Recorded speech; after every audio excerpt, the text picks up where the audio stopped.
दादी के हाथों का जादू और खुशबू से महकता घर, माँ की मुस्कुराहट और खाने की सुगंध। MDH गरम मसाला, क्योंकि हर रिश्ता है स्वाद से जुड़ा। हम अपनी अगली खबर की शुरुआत एक सवाल से करते हैं। संत कौन है? क्या जिसे संस्कृत आएगी वही संत माना जाएगा, वही भक्ति भाव करेगा, और जिसे संस्कृत नहीं आएगी उसे संत नहीं माना जाएगा? देश में इस वक्त इन सवालों ने नई बहस छेड़ दी है। विवाद खड़ा हो गया। बड़े बड़े साधु संत इस विमर्श में कूद पड़े हैं। तुलसी पीठाधीश्वर जगत गुरु रामभद्राचार्य ने कुछ ऐसा कहा जिसे लेकर प्रश्न हो रहे हैं। उनके बयान पर भारी विवाद हो गया है। रामभद्राचार्य ने शंकराचार्य और प्रेमानंद महाराज को लेकर विवादास्पद बयान दिया है। सबसे पहले यह देख लेते हैं कि उन्होंने क्या कहा। रामभद्राचार्य के मुताबिक पहले जगत गुरु उसे कहा जाता था जो 3 ग्रंथों पर भाष्य लिखता था। दुर्भाग्य कहूं कि संयोग वल्लभाचार्य तक यह परंपरा चली, फिर यह लुप्त हो गई। गुरु के बाद चेले जगत गुरु बन गए। आज मेरे अतिरिक्त कोई शंकराचार्य भाष्य नहीं है। मैंने तीनों पर भाष्य लिखा और 4200 पृष्ठों पर भाष्य लिखा। जो भाष्य ना हो वो सभी नकली हैं, सारे आचार्य नकली हैं। उन्होंने कहा कि पुरी के शंकराचार्य को स्वयं संस्कृत बोलने का अभ्यास नहीं है। गाली देने से कोई शंकराचार्य नहीं बन जाता। प्रेमानंद महाराज पर उन्होंने कहा कि वो कोई चमत्कारी नहीं है। चमत्कार अगर है तो प्रेमानंद एक शब्द संस्कृत में बोल दें। प्रेमानंद अवस्था में मेरे बालक के समान है। मैं प्रेमानंद से द्वेष नहीं रखता हूं। मैं उन्हें ना तो विद्वान कह रहा हूं और ना ही चमत्कारी। वो राधा वल्लभी हैं। राधा सुधा निधि के एक श्लोक का अर्थ बताते हैं। वो डायलिसिस पर जी रहे हैं। रामभद्राचार्य के इस बयान पर संत समाज में नाराजगी है। रामभद्राचार्य ने भी इस पर सफाई दी है, लेकिन सुनते हैं कि उनके बारे में साधु संत क्या कह रहे हैं।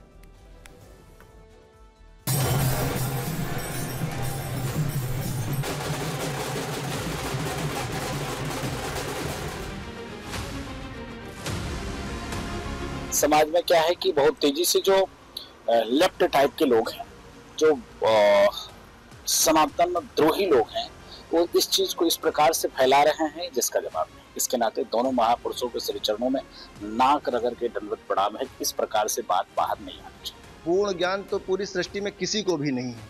अगर हम चाइना जाए वो कहते भागवत चाइना में सुना दो, रसिया जाए वो कहते आप रसिया में श्लोक सुना दो, फ्रेंच जाए वो कहे फ्रेंच में सुना दो। तो पूर्ण ज्ञान जो है वो सृष्टि में किसी को नहीं है। और रही बात चमत्कार होने की, तो पूरी सृष्टि देख रही है उनके चमत्कार। सभी भगवान के भक्त हैं, सभी भगवान के मानने वाले। और प्रेमानंद महाराज जी तो संपूर्ण विश्व में जितने भी सनातनी हिंदू रहते हैं सबको सनातन धर्म की तरफ जोड़ रहे हैं, सभी को राधा नाम का भाव सिखाते हैं। तो ऐसे दिव्य संत की आलोचना करना महापाप है। प्रेमानंद जी आज जो कर रहे हैं वो समाज के लिए एक बहुत बड़ा संदेश है कि जीवन को किस तरह से सरलतापूर्वक जीना चाहिए। उनको इसी बात को महत्व देना चाहिए। सदैव ऐसे विवादित विषय बोलते रहते हैं, उनकी बातों को अधिक महत्व नहीं दिया जाना चाहिए। बयान पर विवाद हुआ तो अब से कुछ देर पहले रामभद्राचार्य सामने आए। उन्होंने कहा कि उनका बयान तोड़ मरोड़ कर पेश किया गया है। इसके पीछे विधर्मी ताकतें हैं जो संतों में भेद डाल रही हैं। विधर्मी शक्तियां सनातन धर्म को निर्बल बनाने के लिए तोड़ मरोड़ कर पेश करती हैं, संतों में भेद डालती हैं।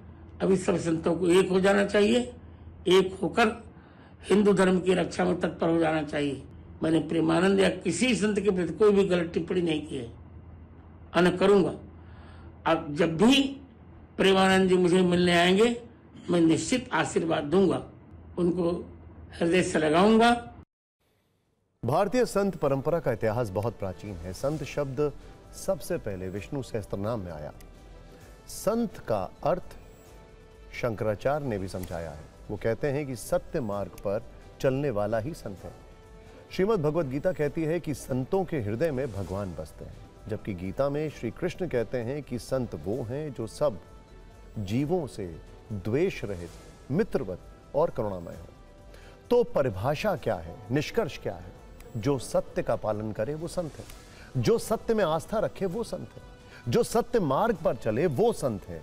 आंखों देखी से जीवन मार्ग ढूंढने वाला संत है। जो परमात्मा को धारण करे वो संत है। मन, वचन और काया से परोपकार करे वो संत है। जो सांसारिक मोह माया से ऊपर हो वो संत है। साधु, सन्यासी या महात्मा को भी संत कहते हैं। रामभद्राचार्य का दावा है कि चमत्कार अगर है तो प्रेमानंद एक शब्द संस्कृत में बोलते हैं।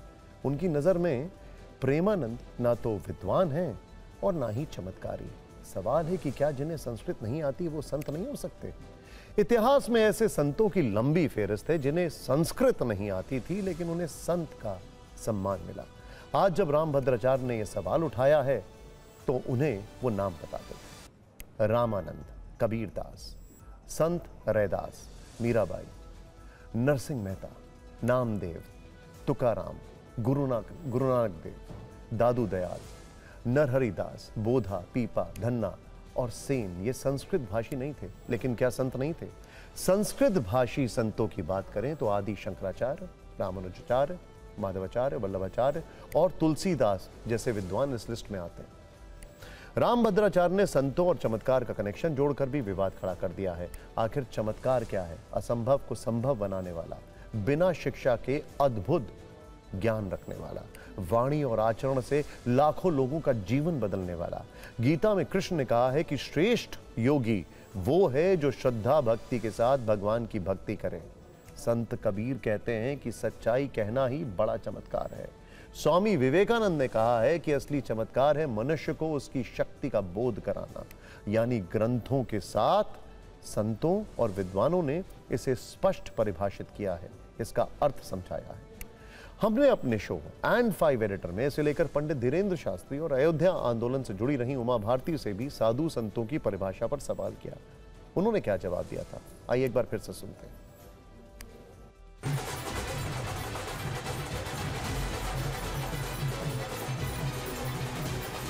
सच्चा संत वो है जिसमें संत के गुण हैं, और संत का गुण है संत हृदय नवनीत समाना, जिसके अंदर क्षमा है, दया है, नैतिकता है और सतोगुण है, वो संत है। तो मैं महाराज के बारे में यही कहूंगी कि मैं उनके बारे में कुछ कह नहीं सकती, उनका बहुत सम्मान करती हूँ, लेकिन मैंने ये देखा है कि महाराज के पास जाकर लड़के लड़कियाँ बहुत जाते हैं।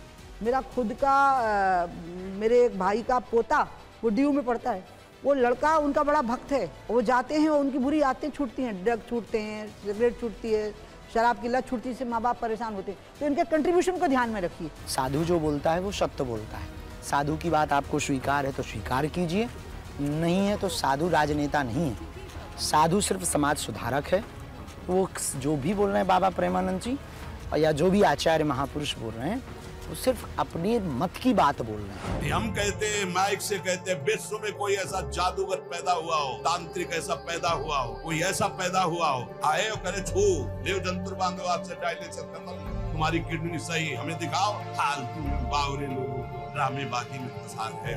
ये जंतुर ले, ये राख ले, ये कपड़ा ले, ये कलावा ले, बांधो हमारे कलावा जंतुर। हमारी बुद्धि को बदल दो या हमारी किडनी को बदल दो, 2 में 2 ताकत बदल दो। तो बावरे अस्पताल। दादी के हाथों का जादू और खुशबू से महकता घर, माँ की मुस्कुराहट और खाने की सुगंध। MDH गरम मसाला, क्योंकि हर रिश्ता है स्वाद से जुड़ा।